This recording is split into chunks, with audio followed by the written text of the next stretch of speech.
Smooth it. Ravens, g'day. Check a few things. Or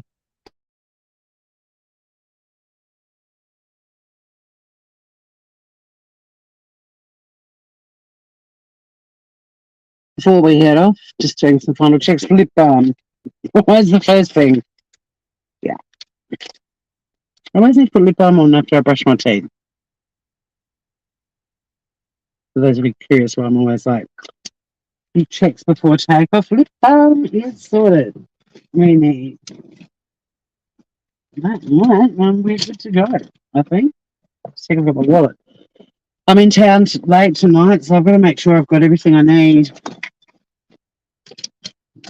before I hit the road, Jack. Okay, welcome aboard Pissweek Airlines. Hey, Scout. Welcome to flight 705, Pleasant. Oh, hang on.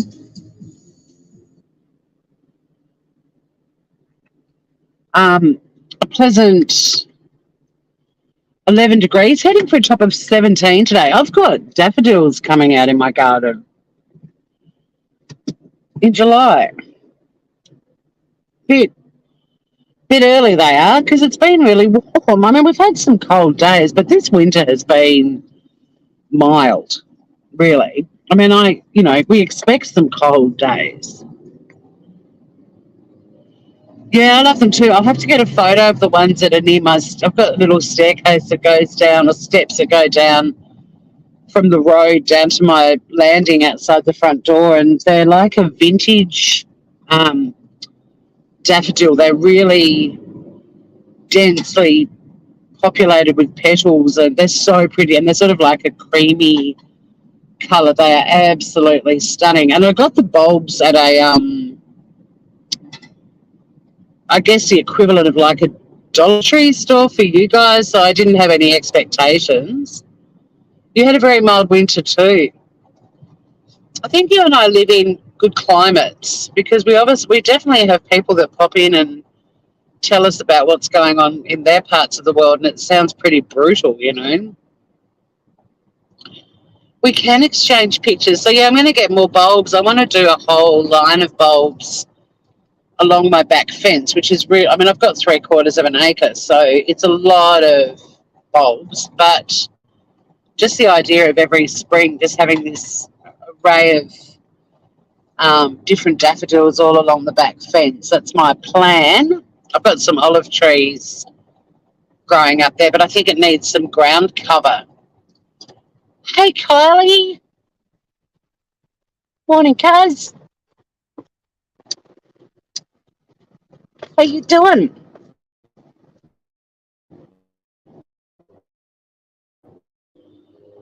So it's Friday.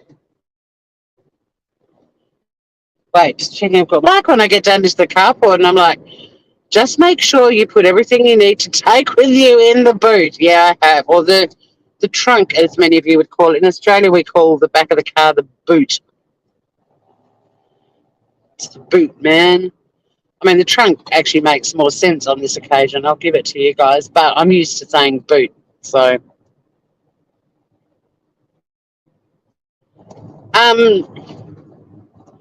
yeah, so I've got a long day today because, well, obviously I'm going to town to work on a Friday, which isn't usually an office day, but I got to work from home on Tuesday. So, and the reason I'm working is there's a fundraiser after work. It's a Christmas in July fundraiser, and we're watching Die Hard. Here you go. Is Die Hard a Christmas movie? Because I'm team abso-fucking-lutely it is. All good in Brizzy? Look at that sky, guys. My God, you guys, I mean, it sucks that you don't get the close-up views sometimes, but the panoramic shots you guys get are insane. So it's sort of like you miss out on the tiny details, but you get this landscape and these skies. I love that sort of grey-blue colour. That's sort of the colour of my eyes most. but they can also be like piercingly blue, and they can be really dark blue. They change all the time, but always some sort of blue, but usually grey blue or just blue blue. You don't need to talk, Humanimal. In the morning she wakes up. She can't talk because she's putting on makeup. I'm. I know her kid's the thumbnail. Honestly, the number of times I've downloaded thumbnails for Drive Lives, but then when I've gone to StreamYards, for some reason the thumbnail isn't in my downloads or my gallery, and I'm like, oh shit. Um, but I think you can tell from the title, Wheels on the Ground, you might have a bit of an idea what I'm going to be talking about. And it could be well, I hope it's not an unpopular opinion. I mean, it is, because I'm going to go against the grain, but I hope that people can understand why I'm saying what I'm saying. But I'm going to wait till I'm out of this area because it's very patchy. This is sort of the climb on board, everyone. Hope you brought your own drinks and snacks and seatbelts and life jackets, because we don't provide any of that shit on Piss Week Airlines. And I'm obviously going to have a chat at the car park end while I put on my makeup.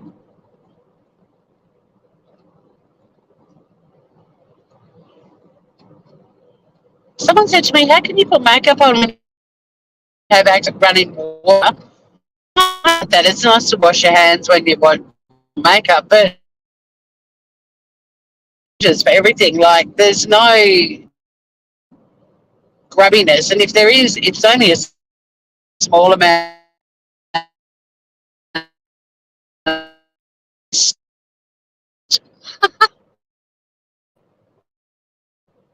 Moist wipes in my car,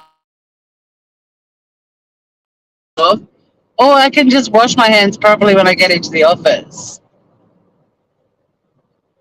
Yeah, let's be Thelma and Louise with a good ending. I like that, Scout. I love that a lot. Such a cute car.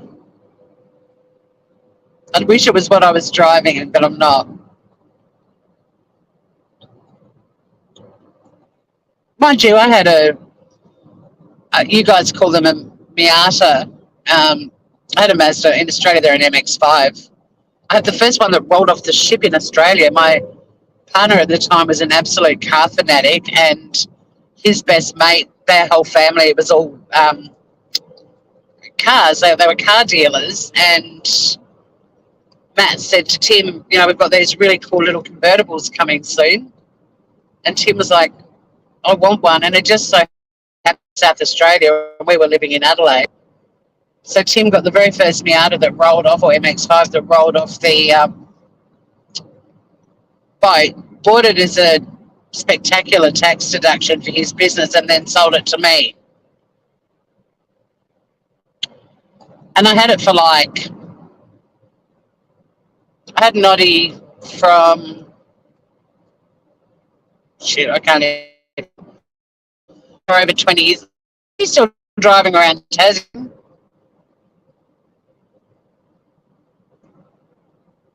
I just went completely blank. When did I start saying Tim?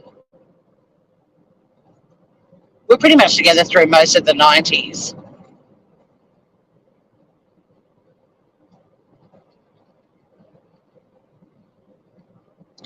From when I was 21 to 30, pretty much.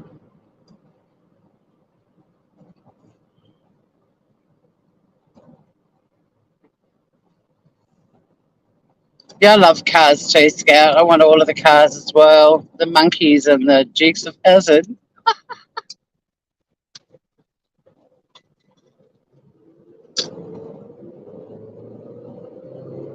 I like all the James Bond cars.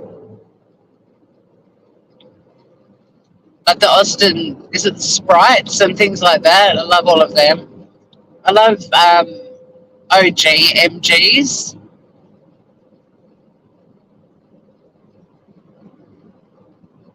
That kind of, the thumbnail and all similar to that.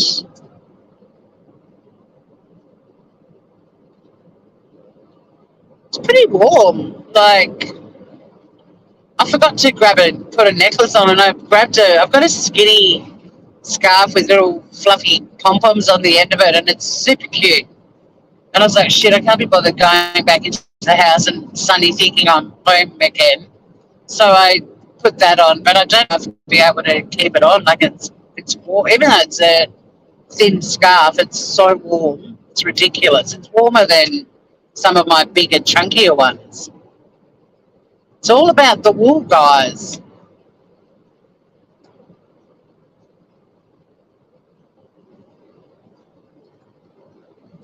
Yeah, I mean, yeah. Well, my convertible, Noddy and I were inseparable.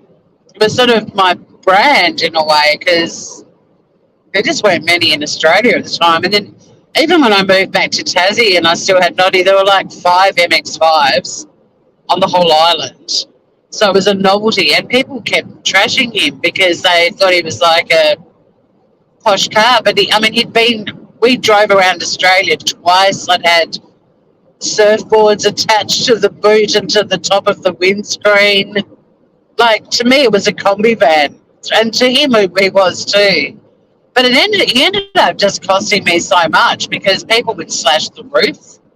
And he was a first generation MX5, and it was really hard to get replacement roofs, and it was just costing so much. And then it actually got to the point where I had to replace the engine. It was well over 20 years old, and I just didn't have the money anymore. I was like, I can't keep um, missing out on other shit in my life because of this car that I love. I mean, it got to a point where I used to have to have it warming up for 10 minutes before I could drive it to work. And I was doing breakfast radio, and I started work at 4 o'clock in the morning, and it just wasn't compatible with my job. It was awful. So I actually traded Noddy in for the car I'm in now. I've had this car since 2009 because I've primarily had jobs that provide work cars. So this little car has been like my emergency beach jalopy, and I'm planning I will upgrade at some point. But while Biff is still running, it's really economical, affordable parts because the brand doesn't matter whether you've got the top end of this car or the bottom end, the parts are all the same. Runs on a rusty oil rag. I mean, it runs on an oil rag. Like, it drives like it's on rails.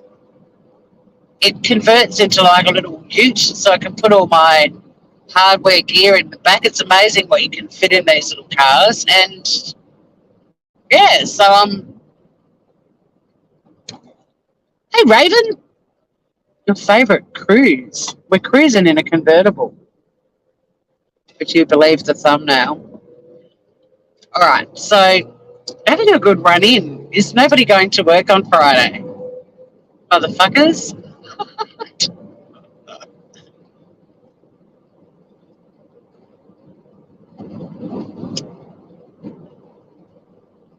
Ladies and gentlemen, we are approaching Scout Inquirer's favourite causeway in the world.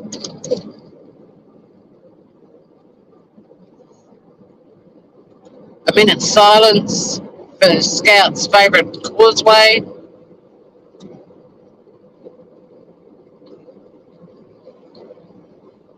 But yeah, so I'm going to be chatting about the Hills in the Air stuff. And hopefully we can all have an open discussion about it. Everyone in the chat at the moment, I don't believe, is the sort of person that does occasionally participate in conversations on this channel expressing their personal opinions about everyone I'm talking about. And I'm just going to say right here and now, people that do that annoy the fuck out of me. Because that's not what critical thinking is, or just looking at a situation. You've got to put your personal opinions to one side. And this is seen on YouTube, ironically, with Hills, is There's not many people that are just looking at this from a distance and going, okay, let's get all the information from both sides or all three sides or 10 sides and think about it. And the reason I want to talk about it is, and this is no pun intended, but it's not a black and white situation to me from what I've listened to. And I've listened to shitloads of stuff. But first, Scout Inquirer's favourite causeway. Here we go, everybody. What? It is amazing.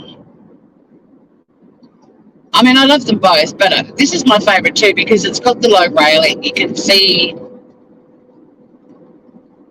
the water. You can see pelicans sometimes and dolphins and quite a few specky accidents off here too. Nobody, as far as I know, has died, but a few people have ended up in the drink. A couple of trucks, and it's dramatic.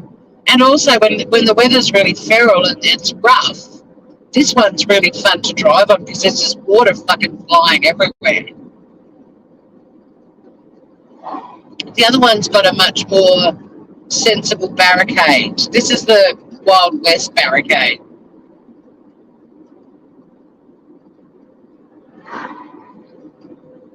You have no idea about this topic, Scout. Wow.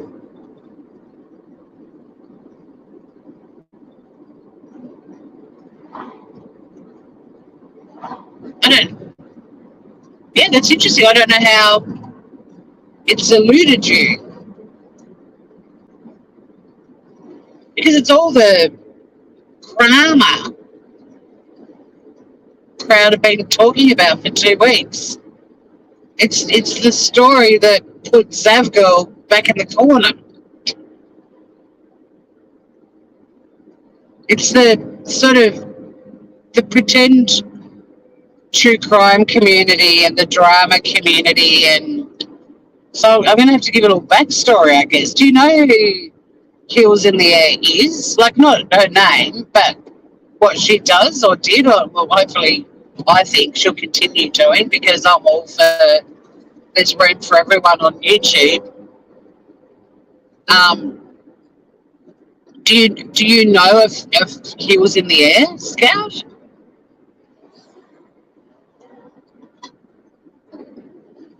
She's a clip channel.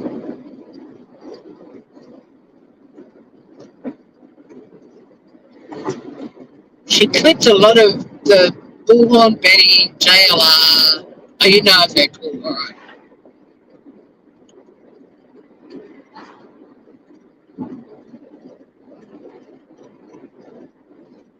But in a nutshell, a couple of weeks ago,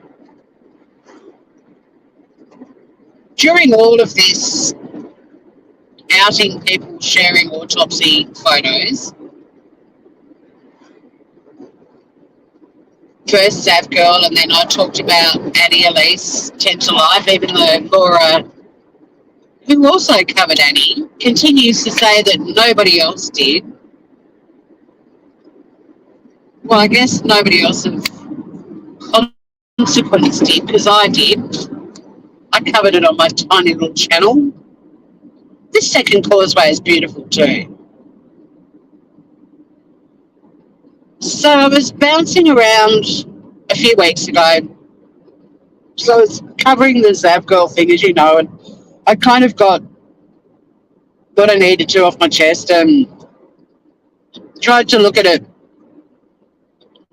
as objectively as I could. But at the end of the day, the whole putting anything behind paywalls and especially sort of graphic content, like it was a hullabaloo. And then I covered Annie Elise doing it as well and commented on how, the sort of selective outrage, I think, is a term that all the people that have been incredibly vocal about Zav weren't talking about Annie Elise, 10 to Life, because presumably her close friendship with the Glare, I mean, he definitely, I reacted to him trying to explain why what Annie did was different, and as far as I'm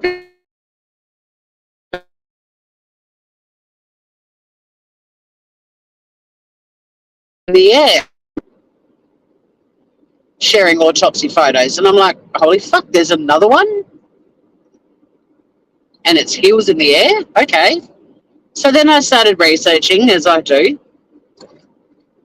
because God forbid I just go live and get mouthy and then have to stand by whatever I said, even when facts start coming out. And I found some clip channels and videos and realised that this potentially was going to be bigger than Ben-Hur. But I also couldn't really find any credible... I mean, there was a there was a media article. I don't know if it was even mainstream. But I chatted to Francesca about it and sent her a couple of the things that I'd found.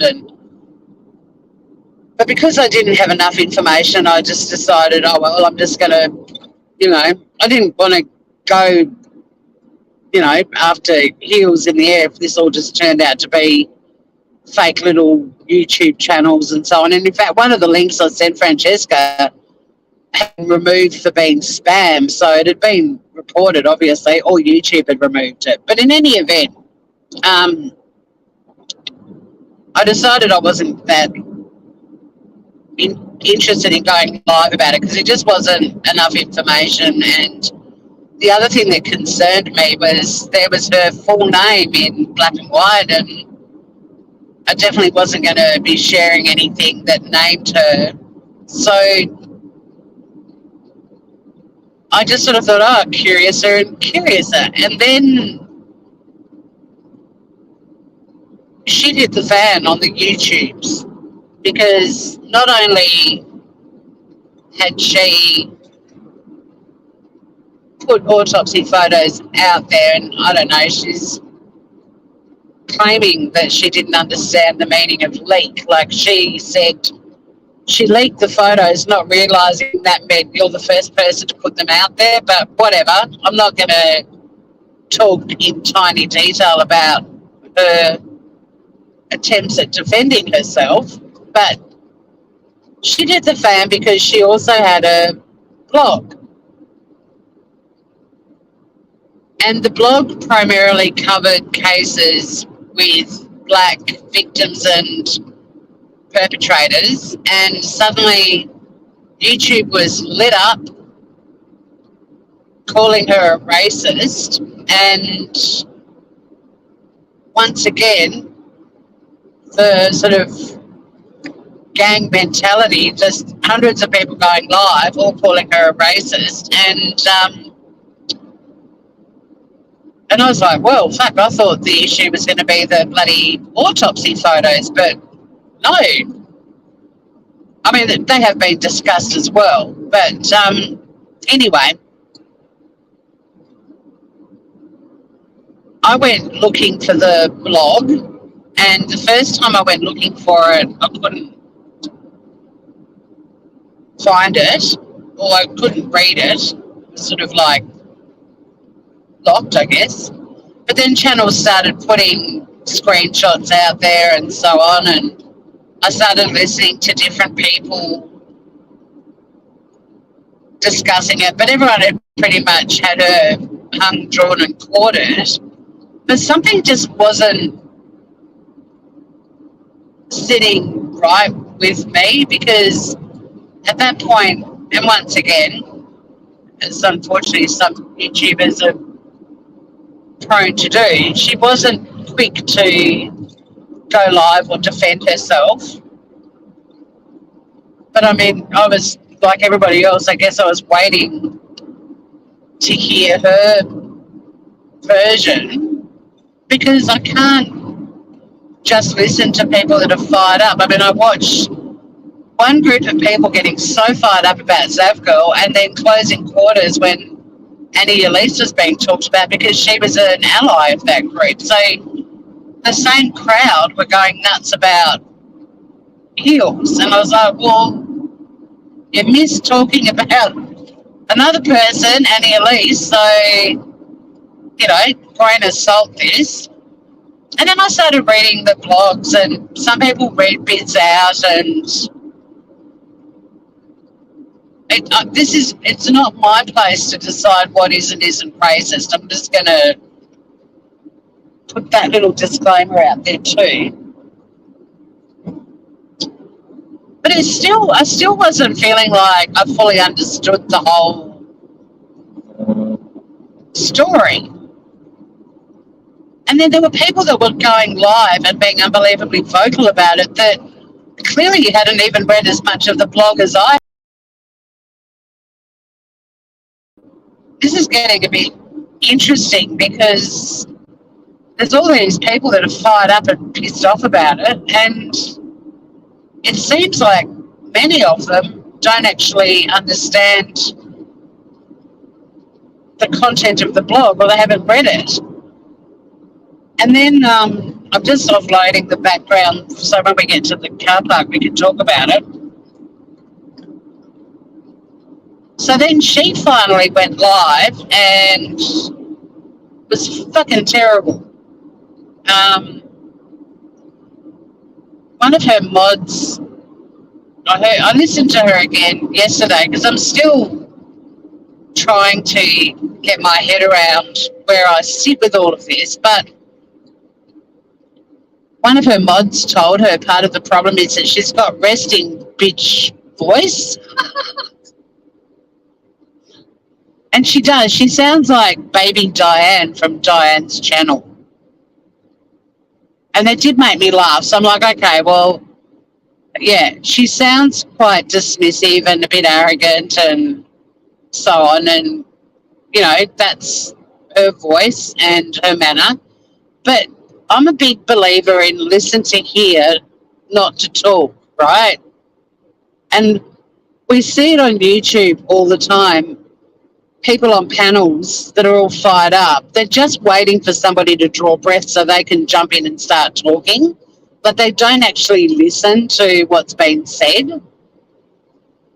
And that's why I put this in my description, because I feel that this is what's going on. Like, you've got to listen to every side of it. It doesn't matter that someone's got a resting bitch voice.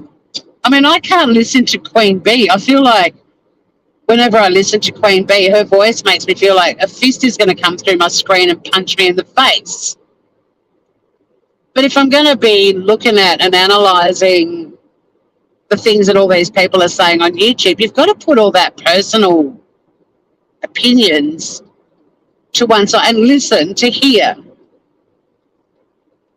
Journey to Justice, hello. And like I said, I'll be able to chat more when we get to the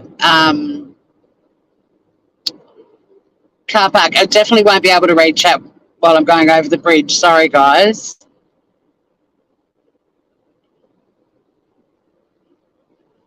So then, yeah, so Hills did her live and it was like, oh, that wasn't good. And the reason to me it wasn't good was I didn't really get to fully understand what the fuck she was trying to say. And I've noticed this on YouTube a lot too.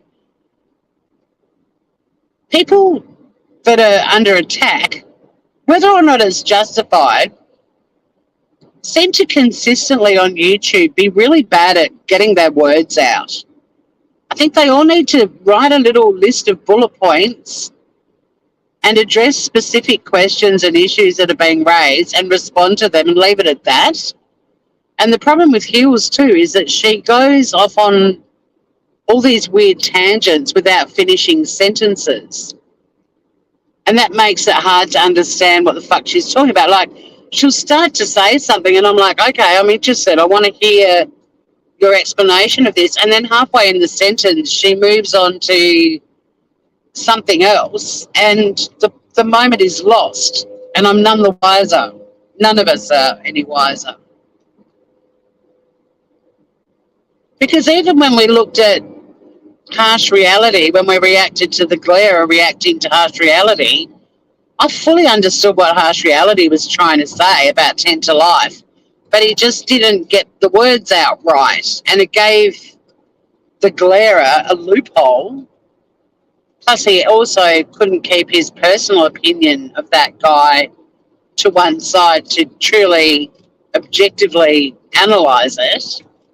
But it irritated me because it was clear to me what Harsh was trying to say, but Harsh wasn't clear in trying to say it. So then I think Hills might have done another live, which possibly had some people up on a panel and was better than the one she did previously, apparently, but still wasn't really compelling. And meanwhile, more and more people were going live calling Hills a racist and so on. And like I said, this isn't a discussion about whether or not I think it's racist, because it's not my place to decide that, you know.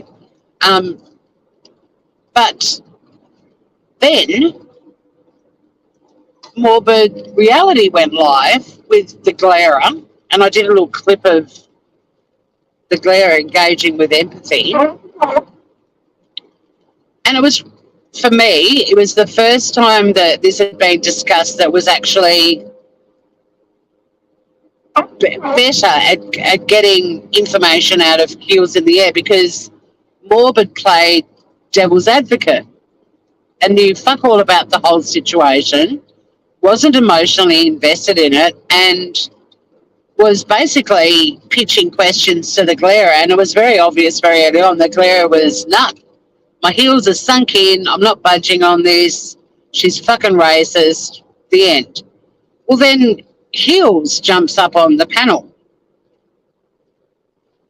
And James, Morbid Reality, is asking her side of the story, with Will the Glarer just basically slurring and heckling the fuck out of her and making himself look like a dickhead. And Morbid did a really good job sort of mediating the whole thing, in my view, moderating it. And it was really interesting. And then the good Nunya jumped up. And she and Hills actually started to have a good conversation, because the good Nunya was explaining her concerns about all the Hills stuff and why it's racist. And it was a pretty good discussion, but it got nipped in the bud. I think Hills just got booted or left because Will was just screaming at her. I don't know what happened. She did come back up. Nola Webb and Cement, good to see you, Groovers.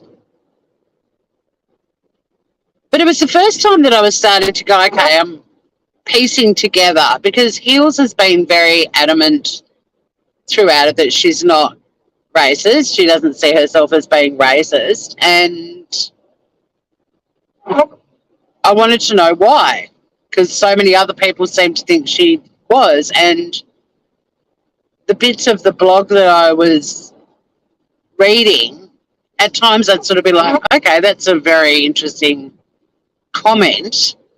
But one thing that I think first came out in the conversation with her and the good Nunya was it might have been with her and Morbid actually, was the historical aspect to this blog. Like, the blog was written more than a decade ago, and there was a lot going on in the US at the time that influenced not just her, but many people in their way of thinking. And again, this isn't me downplaying racism at all, but there was a whole issue that got brought up either by Morbid or the good Nunya, I cannot recall who, and she was trying to explain what was going on at the time and what was going on in the States. And suddenly I'm like, wow, there's this whole other aspect to this too, which is if you're going to be looking at things that happened a decade ago, then you need some rain. I'll send it to you, Jada J. So there was finally some good discussion going on, but there were also all these new layers to the conversation as well, which I hadn't even factored in. I mean, I wasn't living in the States a decade ago, and this stuff wasn't that prominent, I guess, in, I mean, Australians are big on world news and we follow it, but the actual sort of political dynamics of countries, unless you're living there, you don't really pick up on, unless someone is just reporting on that particular subject and providing all that info. Anyway, so there was that live, and it was sort of disappointing because things had started to go in a direction where at least I was getting to hear a bit more of Hughes's version of events.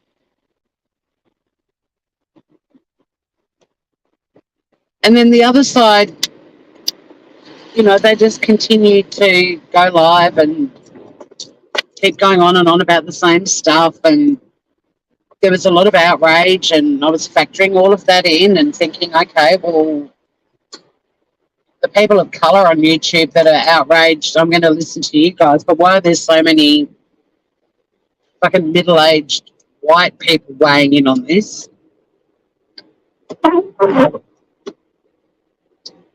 And one of the other reasons I found the morbid discussion interesting was because the scientific skeptic popped up and started pretty much from the start saying to James, you know, you've got no idea about racism. And I'm thinking, dude, you need to actually chat to this guy because he's got an Asian ancestry and he knows more about fucking racism than the white men up on panel do. Wasn't a lot of rain, and I bet you there's no rain back at my place. I'd like my tank to get topped up. So hello to everyone that's rolled on in. Is there anyone I've missed?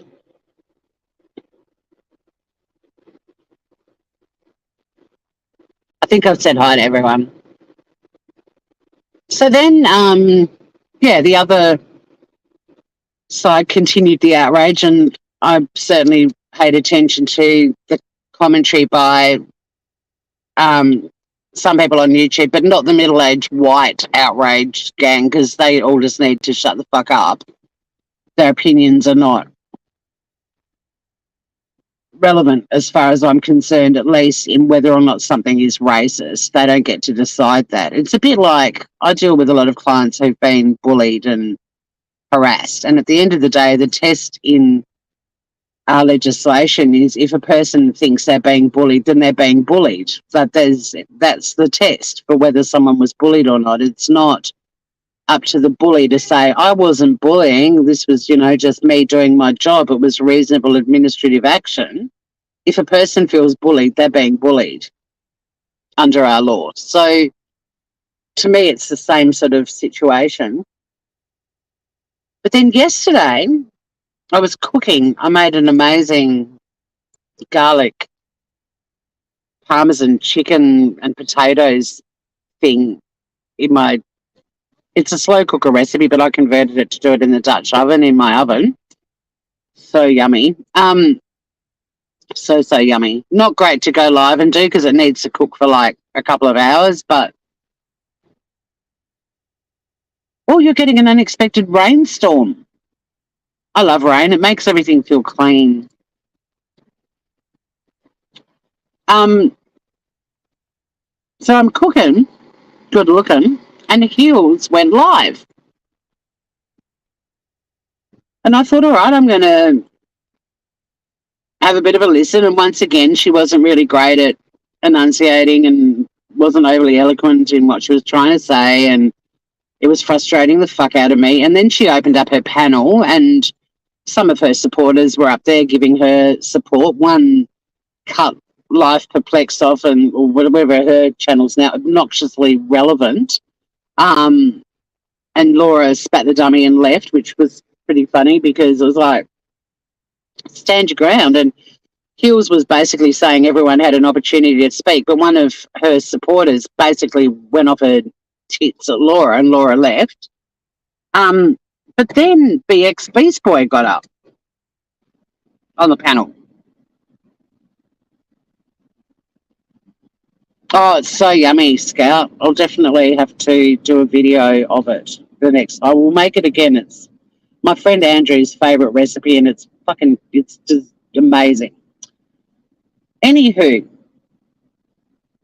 so BX Beast Boy gets up there, and BX Beast Boy, if you don't know him, he's very big on, he's sort of moved into a new genre now, but he was really big on calling out a lot of YouTube bullshit for a long time. And, you know, like Molly and the Glarer and numerous other people. And he sort of has two different personas on YouTube. He's sort of himself, but then he's also got this character called Garfield. And Garfield is kind of like his, it's a bit like the, you know, angel on one shoulder, devil on the other, I guess. He's like, Garfield's like the evil twin. And I can't handle Garfield because you guys know I can't handle shouty, and Garfield is shouty. Garfield breaks through doors and is loud. But I've always quite enjoyed BX Beast Boy because he gets under people's skin and pisses people off. But when you actually listen to him, there's a lot of sense coming out of his mouth. And again, you know, listen to hear, not to speak. So I don't have an issue. I mean, he was probably one of the first creators on YouTube I discovered who was calling other YouTubers out. And yeah, his alter ego, that's the other way to describe it. Evil twin, whatever. But when he's being himself, he's got a lot of interesting shit to say. But also, he's black. So I'm thinking, let's see what BX Beast Boy thinks about this, because he's not part of the mob, the angry mob, and he's very good at calling people out. It's basically how he built his channel, really, I think, initially. Well, it's how he landed on my radar anyway. But I'm thinking, all right, someone's about to weigh in on this who's actually got, you know, what's the expression? You know, this isn't, I don't have any fight in this game or whatever it is. I'm in jail, Journey to Justice. I'm a prisoner, but I have night release.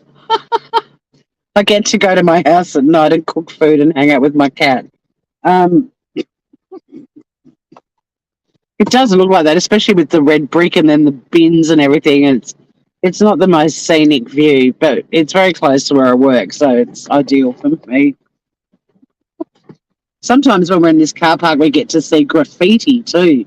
So yeah, we're in the slums of Hobart. It's one car park, and I'm in it. But I was really keen to hear BX chatting to Heels, and I'm glad I did, because he seemed to get Heels to focus on the questions he was asking, and he got the information that he wanted, and it was refreshing. I'm like, finally, we have some progress on this issue.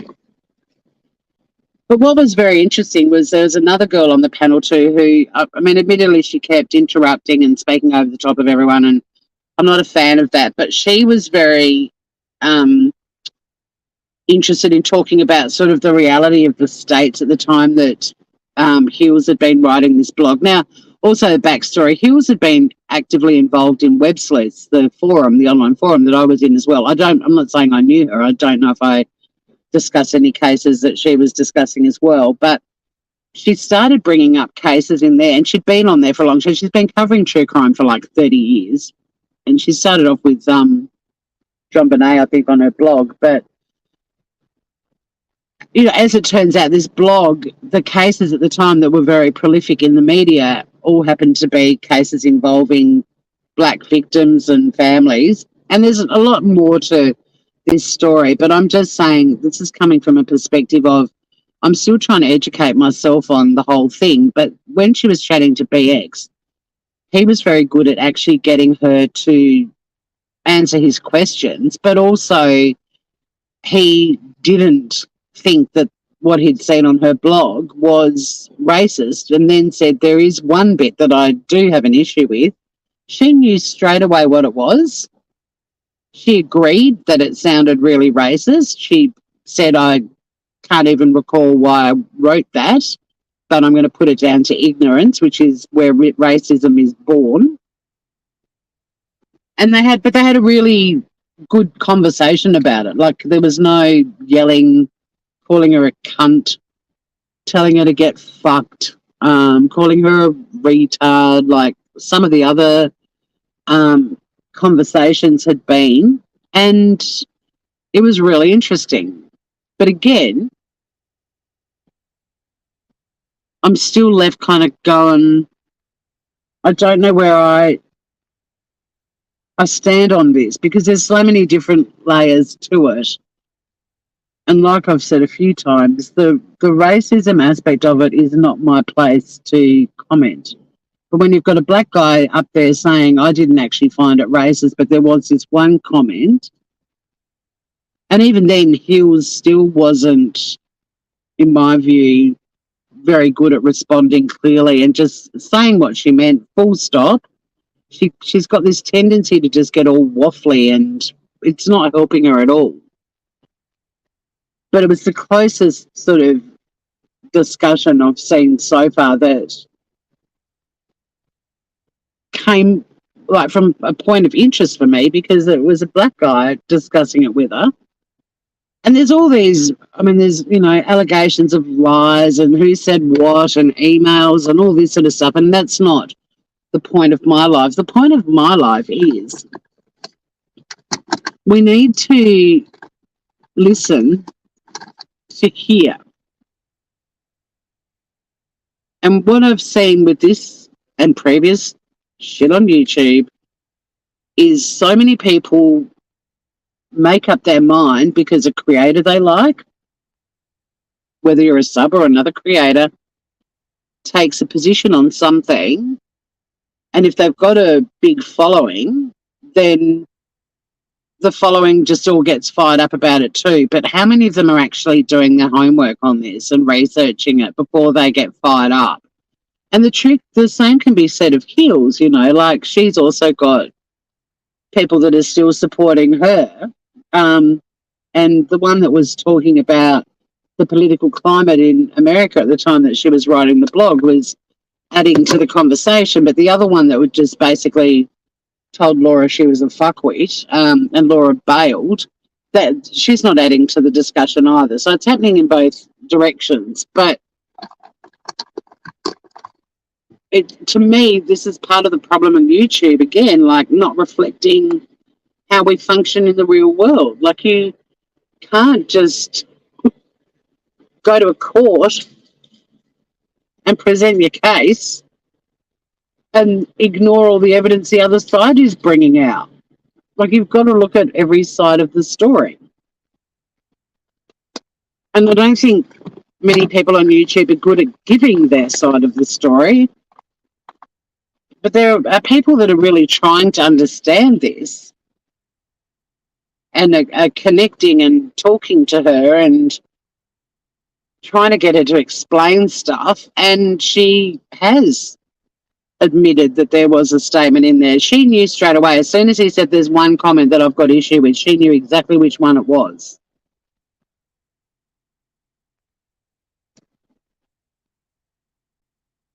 I'm just going to finish my makeup and then I'm going to start reading chat, guys. I'm just putting on my eyeshadow right now.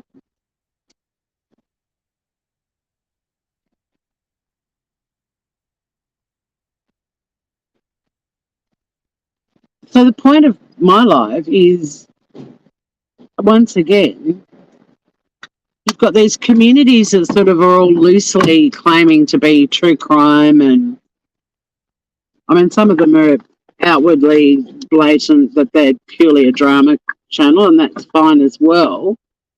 But how is it that people that claim to be true crime, where it's all about facts and evidence,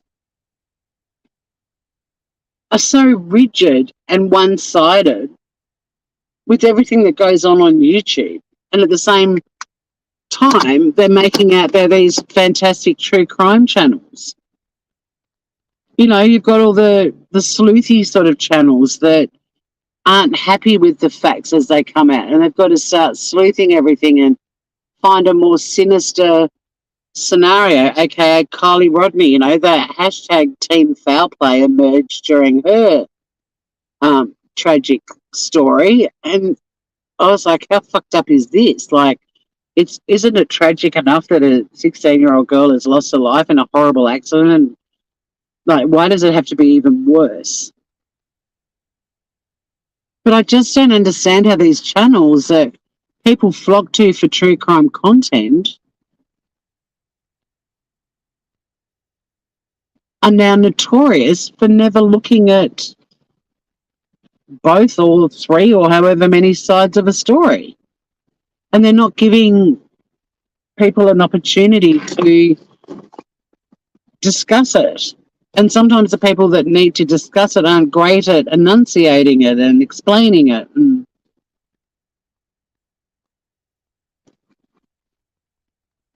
But it's kind of like everyone just makes up their mind. They hear one version, and depending on where your allegiances lie, that's the version you're going to run with.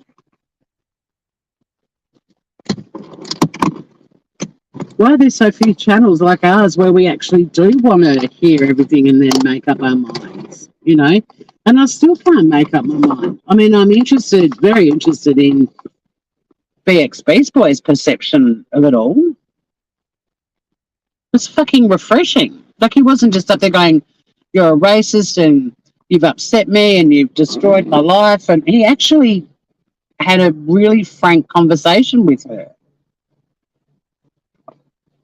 So good work, BX Beast Boy. I'm impressed. It was fucking refreshing because I've wanted someone to engage with Hills and keep her focused on the issues at hand and have an honest conversation about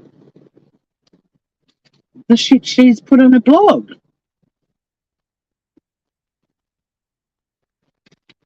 And then there's a heap of other issues that have come out of this too. One of the first ones for me was you see a lot of true crime creators constantly going on about white girl syndrome and why they're the only cases that are covered. And then you've got a member of the community that was covering a lot of cases with black victims. And that to some of them who didn't even read the blog, just the fact that there was more content about black victims and black crime on the blog, people automatically called her racist. Wouldn't it have been racist to just do all white people crimes?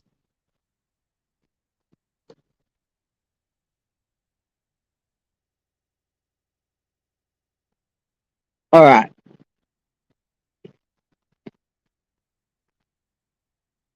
Tours in the hood. Yeah, I know.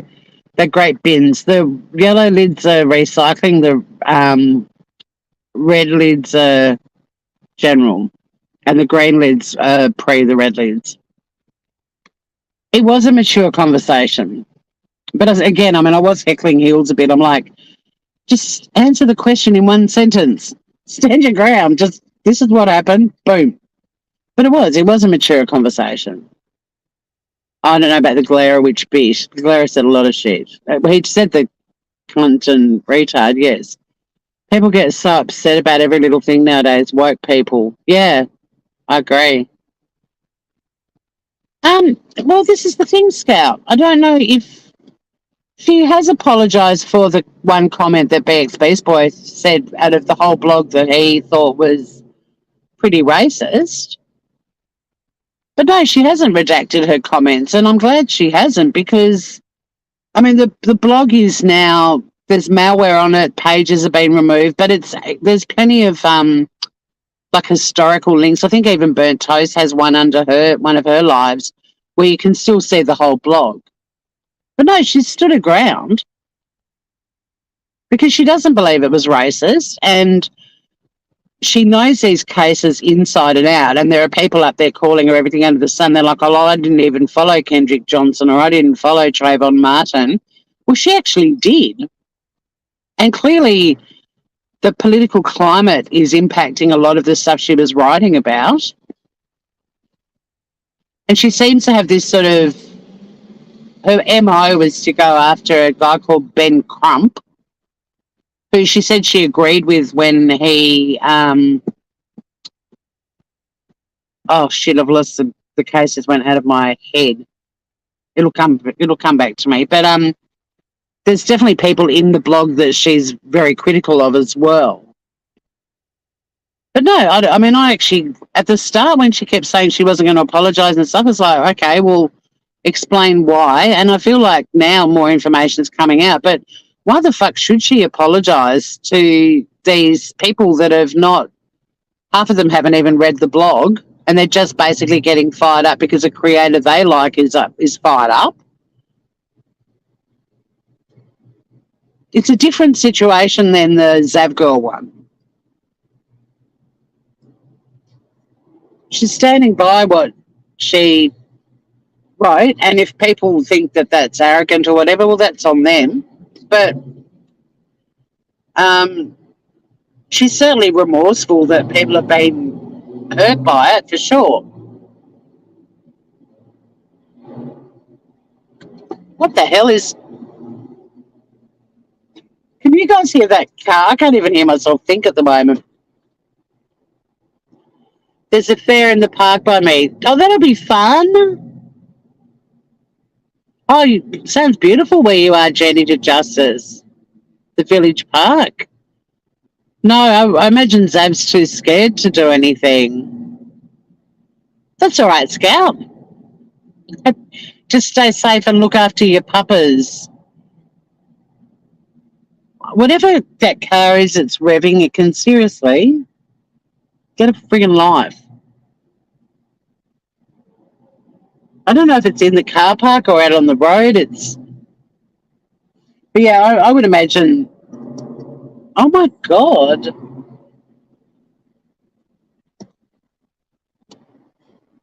I feel like I'm on the Mad Max set or something, and some gigantic monster truck is going to come flying through the car park. I don't know where it is. Jesus, dude, you've got a small penis. Just fucking put the car into drive and get the fuck out of here.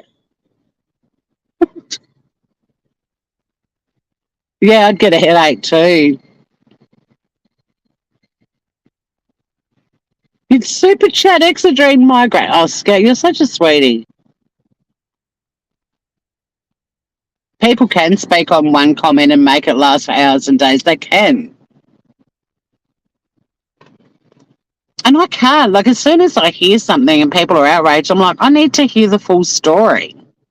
But there's been so many hurdles and hiccups, and it's been really hard because, again, Hughes isn't great at just making the point and then stop and let it sink in. And I think BX Beast Boy and also Morbid Curiosity were both trying to get her to just clearly state what was going on. Like, she's her own worst enemy in that regard. Like, if I was in PR, I'd be contacting her and saying, you need an hour with me just to discuss this. Like, you're not helping your situation at all.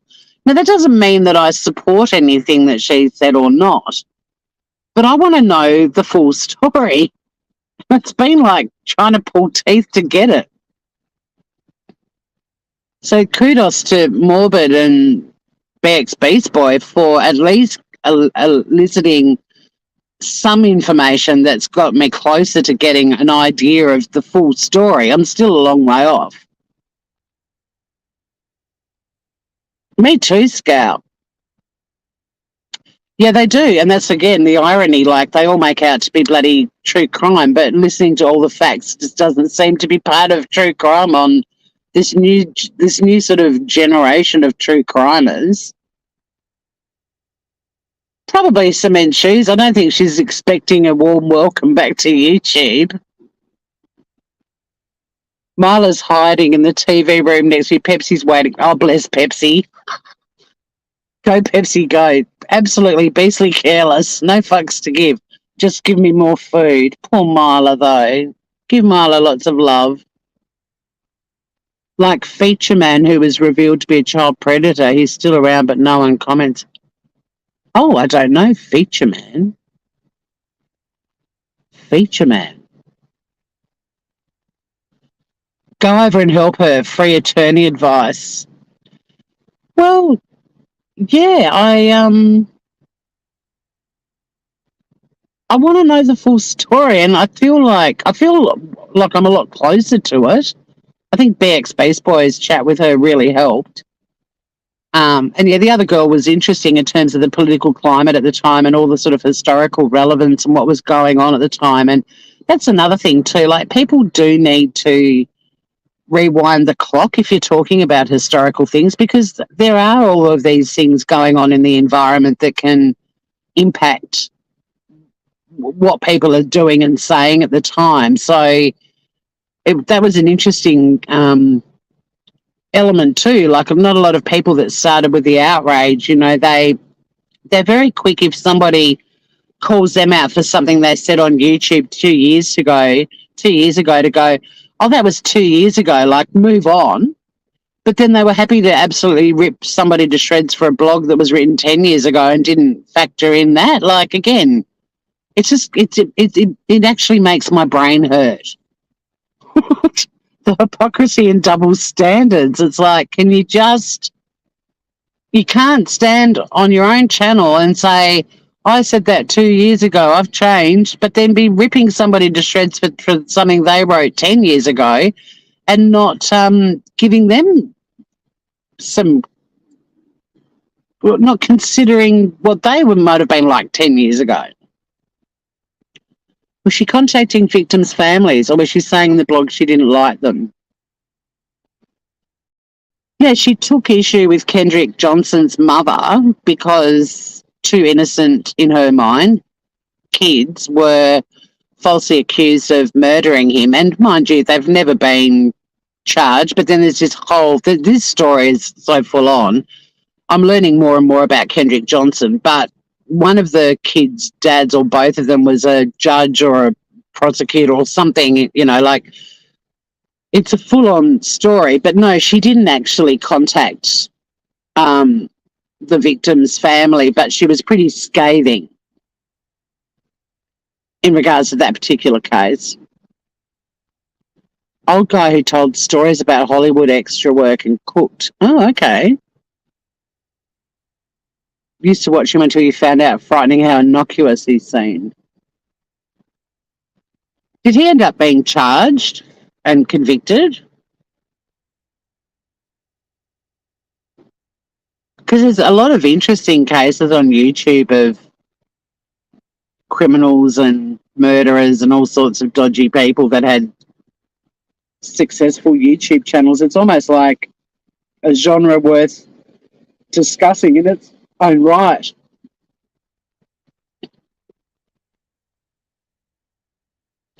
His apology, he apologised, was 1,000 times more offensive than Zavgirls. He compared child predation to sneezing in public. Whoa!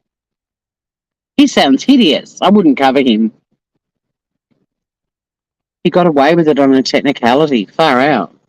But he was charged. So it wasn't just some person on YouTube going, he's a pedophile. Like it was a genuine. It's interesting how quickly my numbers have dropped. I knew it wasn't going to be a popular topic. Wow. See, well, there you go. I mean, again, proven and originally 3 life sentences and then got off on a technicality. That sucks. The young man in the gymnasium. Yes.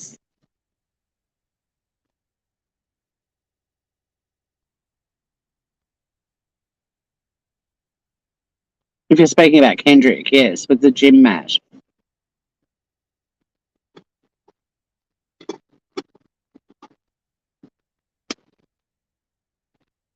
But yeah, it's opened a can of worms, and I've got into my usual burrowing and researching and wanting to hear more and wanting Hills in the Air to just be succinct and have a little list of bullet points that she needs to make and leave it at that. And again, kudos to Morbid for playing devil's advocate, devil's avocado, as we say on our channel. with a very fired up, angry, and just what's the word, recalcitrant glarer up there, just basically just swearing and going red in the face and screaming at the camera. And kudos to BX Beast Boy, because I learned a lot more listening to the BX Beast Boy component. I mean, I recommend, if you guys are following this story, that you go to Hills' live from yesterday and forward it to when, I mean, we'll listen to the Laura bit because it's pretty funny how quickly Laura lost her shit and left. But it was annoying too, because Hills had said she wanted to give everyone an opportunity to speak, and this other person up on the panel who clearly hates Laura just fucking went off on Laura, and Laura had a couple of questions, and I think she only got one of them out.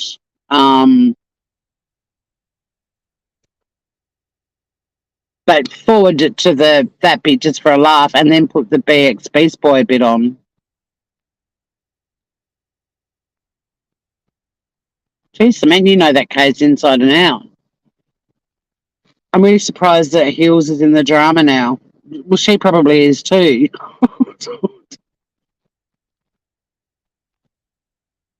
um,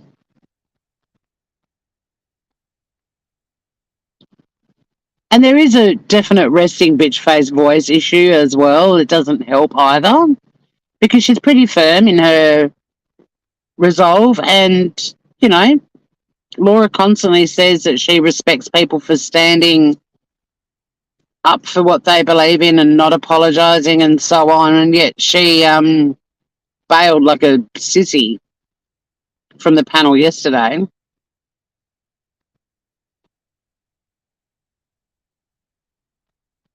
Yeah, and that's it. I mean, at the end of the day, too, everyone's on YouTube. It's my opinion. I'm entitled to my opinion. Well, it doesn't mean your opinion isn't fucked, but you are entitled to your opinion. It doesn't mean it makes you sound like an asshole, but yeah, you are entitled to it. And they're all about that. But then Heels is standing pretty firm and has apologised for um the statement in her blog that BX Beast Boy brought up. And, you know, not brilliantly, sort of explains that she thinks that that was said from a more of a point of ignorance than anything else, which is where racism is born. But yeah, it just annoyed me. I mean, I'm not probably being that eloquent myself, but it annoys me that I got the point when Harsh Reality was talking about Annie Elise, and I got the point that Hughes is trying to make. But at least I feel a little bit more informed. I'm still not fully informed, but I just wish people would do some research and give people an opportunity to discuss things. And Hughes hasn't, like, helped her cause at all, really. But then you get BX up there and you finally start to hear some stuff, and her sort of little monologues that she does on her own are not good.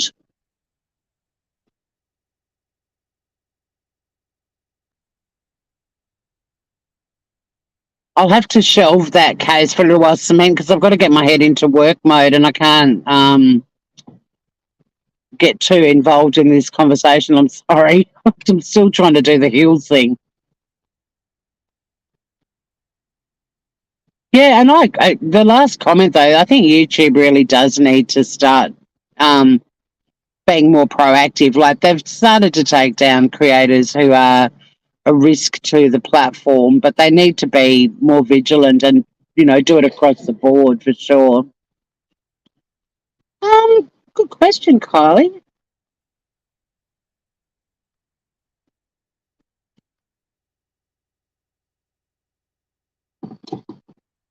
I mean, I think there's so many different clip channels that they definitely do a lot of. They do a lot of clipping of drama, that's for sure. Some of them, I think, are more just trying to be piss takey. Wendy V used to sort of clip things to put things on record on YouTube that creators had done and said. So it was sort of like an analogue of shitty behaviour. I mean, my little clip that I did of the Glera engaging in empathy was meant to be a bit of fun. But I guess technically, I suppose that's a little bit of a dabble into drama for me to have done that little clip of, pretending I was running a course, embracing empathy 101. And I was having a bit of fun because I think we need to from time to time. But does that then put me in the drama group for that? Maybe.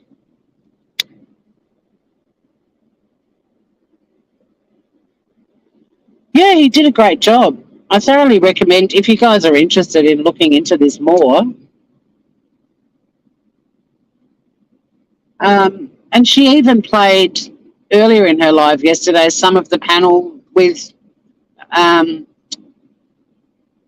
Morbid and the Glare as well. And she does respond to a lot of the things that are being said. Like, I learned more listening to it. Nadie, hello, gorgeous. Yeah, hit the like button. But I'll have a read of that one, Cement. You've piqued my interest. As you know, though, I get easily distracted. And I go on all these different tangents. But I kind of feel that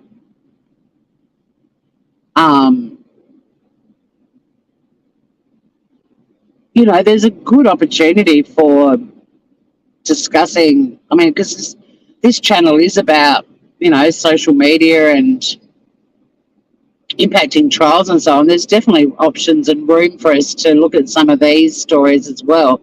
I don't know how I'd cover that, though. I'd probably get struck 1,000 times just for all the words I'd have to use. I mean, I don't mind. I don't hold back. I'm happy to use the words, but it could get me into a fair bit of trouble. Commentary is different to drama.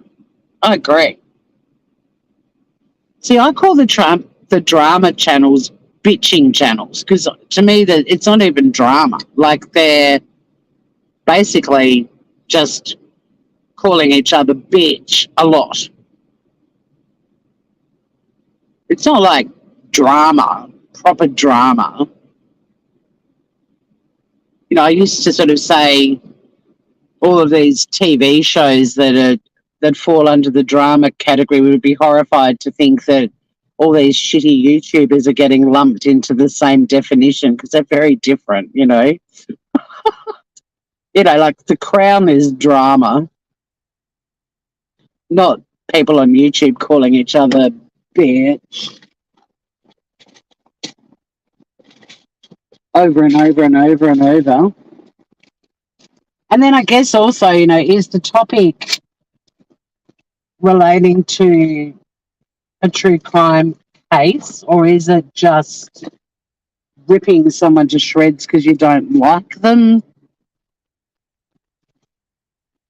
You can't stand YouTube drama or drama as in the genre.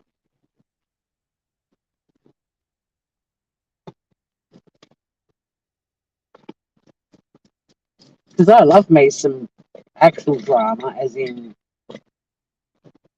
the genre. I like me a drama series.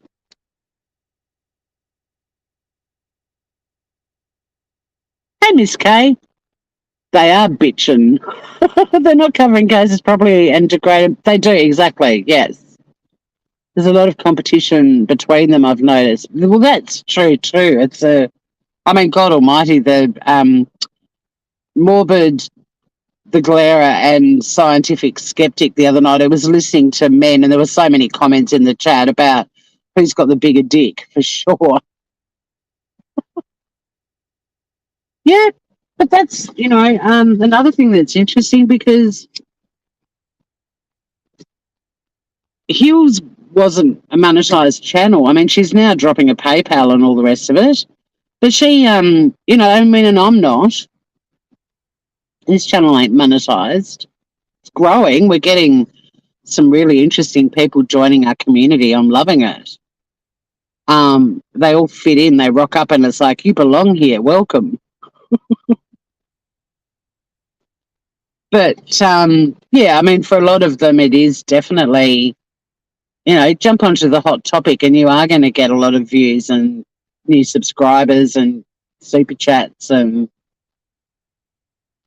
especially like, I mean, we tend to in this community, there'll be something going on that we get fired up about, and it's like, okay, let's cover this, and we cover it, and then I'm like, I think we've covered it. We don't need to do 30 more lives about it.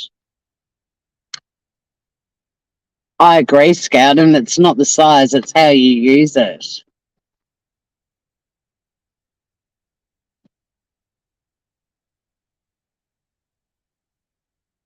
She is fuck them all. She is Miss Kate. But she's also the chat that she had with BX Beast Boy yesterday gave me a lot more insight because he was quite good at eliciting information and responses out of her that shed some light on all the things that I've been like contemplating with a big fat question mark over them, just going, I don't know, because she hasn't explained herself clearly and there's an angry mob just repeating the same shit over and over again and not even listening to what she's saying. And again, it goes to the thing I've put in my description. Listen to hear, not to speak. The Glare is notorious for listening to speak. He just waits for an opportunity to start talking again over the top of everyone. And oh my God, that man, there was something that she was playing yesterday when she was on the panel, I think, with Morbid and the Glare. Fucking hell, he mansplains everything to people. Like, he speaks to his subs like they're stupid. Like, he explains to them what's going on, and it's like a 10-year-old would know what the fuck is going on. We don't need you telling us what's going on when we're sitting here watching it and seeing what's going on. Thank you. I don't know why his subscribers put up with it. He mansplains fucking everything.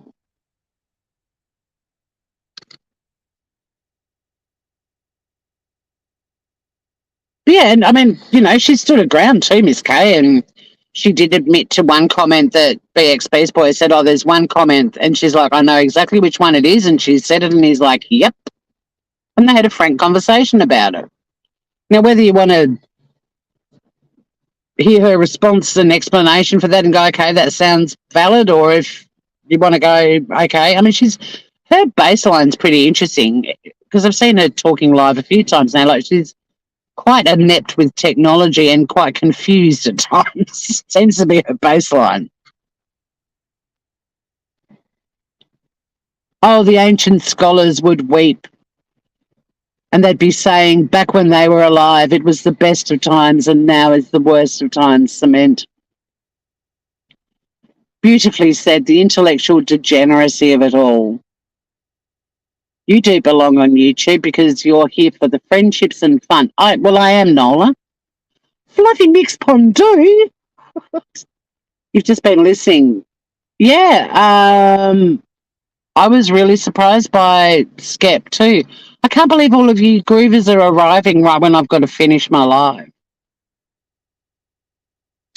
I was surprised by him too. He was on the attack with James, with Morbid right from the start, and especially the comment about not understanding racism. And I'm like, dude, you don't even know James's background. Like, it's pretty safe to say Morbid Curiosity has copped a shitload of racism in his life as well. And the fact that Skep didn't even know that just made him look really stupid. Hey, M. Faithful. You summed him up. If you're talking about the Glare, yes. It sounds funnier on 2.5 speed. He's involved with everything, Miss K. If it's going to keep his bloody subscribers happy, he's there. Explaining everything to us like we're idiots. I still put him on to clean my toilet. And I believe some subscribers in this community have done the same thing. It's who you put on when you want to get your toilet scrubbed in record time.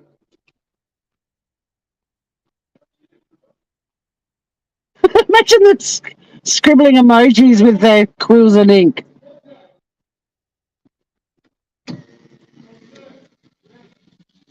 I don't know what's going on in this car park this morning, but there's things going. Oh, I've got someone calling me.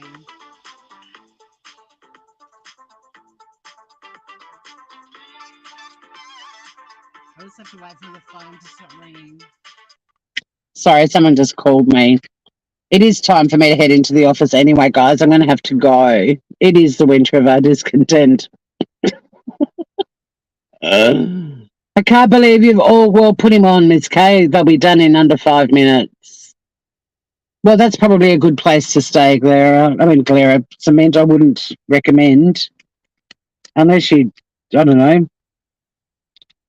If you want to find out how frustrated and angry you can get in under 5 minutes, I'd whack him on.